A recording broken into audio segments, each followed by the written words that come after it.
Hello ladies and gentlemen. Welcome back to my channel, The Lad Flick Show. Today, we're diving deep into the next chapter of the MCU evolution, Captain America: Brave New World.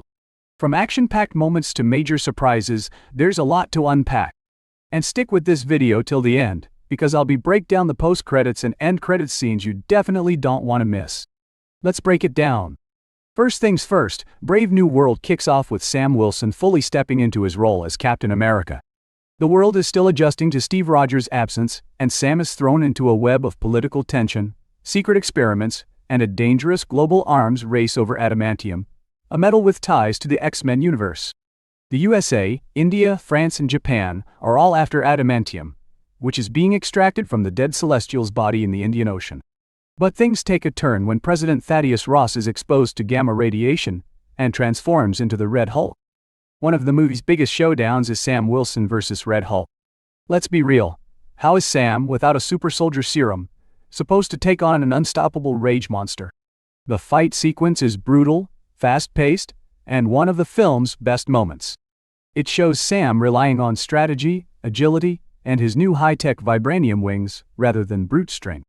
And film revealed the leader portrayed by Tim Blake Nelson is a main antagonist, manipulating events behind the scenes. But his character feels slightly underdeveloped, making him more of a setup for future MCU films rather than a truly menacing villain in this one. Let's be real, if you're here for action, you are not disappointed. The hand-to-hand combat is top tier, the shield fights are thrilling, and the aerial sequences make great use of Sam's Falcon-style combat. I feel they took inspiration from The Winter Soldier with its more grounded approach. But the pacing is a bit inconsistent.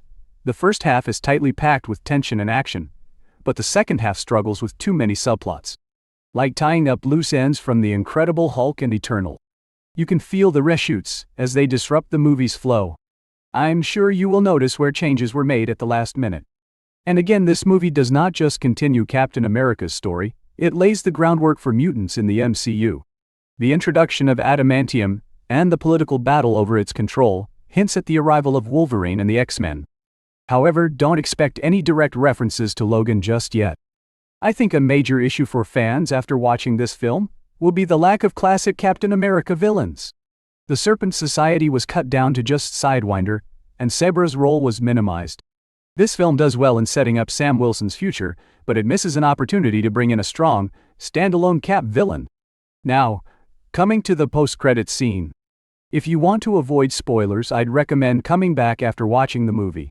After the main antagonist is captured, we see the leader, also known as Samuel Stearns, inside a mysterious lab.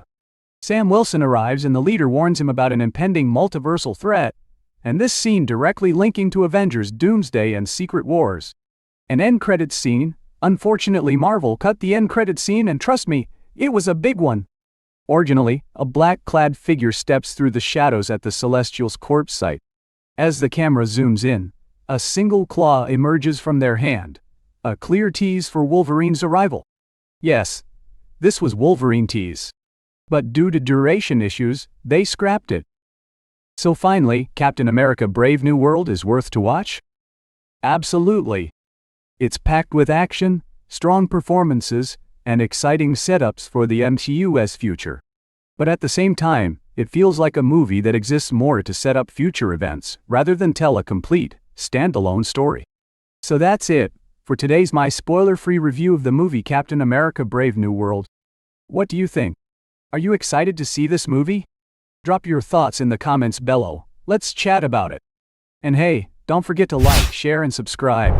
Thanks for tuning in, and I'll see you in the next episode of The Lad Flick Show.